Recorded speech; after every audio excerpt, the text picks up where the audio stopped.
కొండ కోనల్లోని పల్లె జనం అభివృద్ధికి ఆమడ దూరంలో జీవనం. అలాంటి వారి నుంచి సాగునీటి ప్రాజెక్టు కోసం భూమి తీసుకున్న ప్రభుత్వం పునరావాస కాలనీల్లోకి తరలించింది. కానీ వారికి కల్పించాల్సిన సౌకర్యాలపై మాత్రం సీత కన్ను వేసింది. జగన్ పాలనలో అయితే కనీసం ఒక్క పని కూడా చేపట్టలేదు అంటున్నారంటే ప్రాజెక్టులపైనే కాదు నిర్వాసితుల విషయంలోనూ వైసీపీ సర్కార్ నిర్లక్ష్యం స్పష్టమవుతోంది.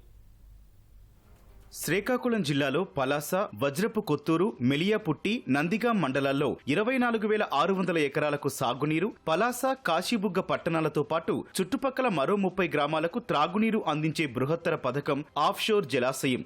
దీని నిర్మాణానికి 2008లో అప్పటి సీఎం వైఎస్ రాజశేఖర్ రెడ్డి పలాస మండలం రేగులపాడు వద్ద శంకుస్థాపన చేశారు. 127 కోట్లతో ప్రారంభించిన ఈ ప్రాజెక్టు ప్రతి 5 ఏళ్లకు అంచనాలు పెరుగుతూ 2019 నాటికి తెదేపా ప్రభుత్వం హయాంలో 47% పూర్తయింది. తర్వాత అధికారంలోకి వచ్చిన వైసీపీ ప్రభుత్వం గుత్తేదారులకు బిల్లులు చెల్లించనందున పనులు ఆగిపోయాయి. చీపురుపల్లి, దాసుపురం, శారదాపురం, చిన్న గురువూరు, రేగులపాడు నిర్వాసిత గ్రామాలను ఖాళీ చేయించి మరొక చోట గతంలో పునరావాసం కల్పించారు. కానీ 10 ఏళ్లు గడిచినా ఇప్పటికీ సరైన వసతులు లేవు. దూరంగా విసిరేసినట్లు ఉన్న ఈ గ్రామాల బాధలు వినే నాథుడే కరవయ్యారు.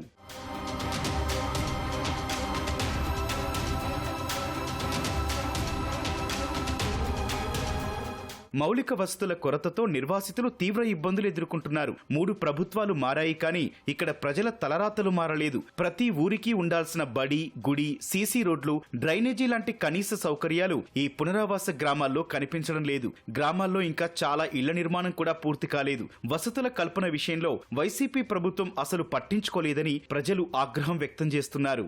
అది ఆర్ఆర్ కాలనీ, దాసుపురం. పాతూరులో ఉండేటప్పుడు అన్ని సౌకర్యాలు ఉండేవి. గ్రామంకి వచ్చేటప్పటికి రోడ్స్ లేవు, డ్రైనేజెస్ లేవు. తర్వాత పిల్లలు చదువుకోవడానికి కూడా కిందూరికి వెళ్ళవలసి వస్తుంది. చాలా దూరంగా వెళ్తున్నారు పిల్లలు. వర్షాకాలం వస్తే చాలా ఇబ్బంది పడుతున్నాము. అనారోగ్య పరిస్థితులు ఉండేటప్పుడు కూడా అంబులెన్స్ కూడా రావటం లేదు. గర్భిణీ స్త్రీలు కూడా అంగన్వాడీ నుంచి తీసుకోవాల్సిన రేషన్ కూడా చాలా దూరం నడిచి వెళ్లి రేషన్ తీసుకోవాల్సి వస్తుంది. గత ప్రభుత్వంలో ఎటువంటి మాకు పనులు జరగలేదు కనుక ఈ గవర్నమెంట్ అయినా వసతులు కల్పించి మమ్మల్ని ఆదుకుంటారని గవర్నమెంట్ కి రిక్వెస్ట్ చేస్తున్నాం. మా ఊరికి రోడ్లు సరిగా లేవు. ఇక్కడ స్కూల్ పిల్లలు కూడా చాలా ఇబ్బందులు అవుతున్నారు. ఇక్కడ నుండి వెళ్ళాలంటే పొలాల్లో బురద, వర్షాకాలం వస్తే చాలా ఇబ్బందులు అయిపోతున్నారు. ప్రెగ్నెన్సీతో ఉన్నా సరే వాళ్ళు వెళ్ళడానికి చాలా ఇబ్బందులు. కాలువలు లేవు, రోడ్లు లేవు, స్కూల్ భవనాలు కూడా లేవు, గుడి లేదు, ఏమీ లేదు.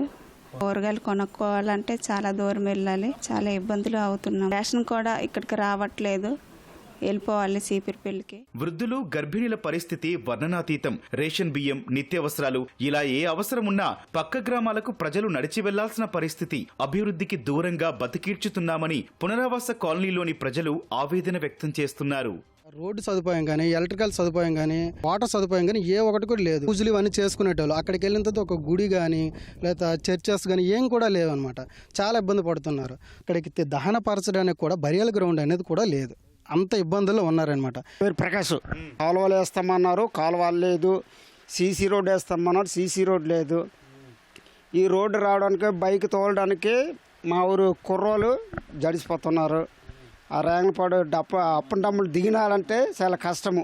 రేషన్ కావాలంటే 1 కిలోమీటర్ నడుచుకొని వెళ్ళాలి. మేము ఎలాగవుతుందండి మాకు సాధ్యము? అందరూ ఇక్కడ ఉన్న వాళ్ళు ఎక్కువ మంది ఉన్నాం.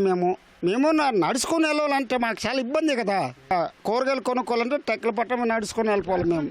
గత ప్రభుత్వ హయాంలో ఆఫ్షోర్ పునరావాస కాలనీ ప్రజలకు ఎటువంటి మౌలిక వసతులు కల్పించకపోవడంతో అనేక సమస్యలు ఎదుర్కొంటున్నారు. ప్రస్తుతం కూటమి ప్రభుత్వం అధికారంలోకి వచ్చిన నేపథ్యంలో తమకు మౌలిక వసతులు కల్పించి తమ సమస్యలు పరిష్కరించాలంటూ పునరావాస కాలనీ ప్రజలైతే విజ్ఞప్తి చేస్తున్నారు. కెమెరామెన్ చెన్నారెడ్డితో మహేష్, ఈటీవీ, శ్రీకాకుళం నుంచి.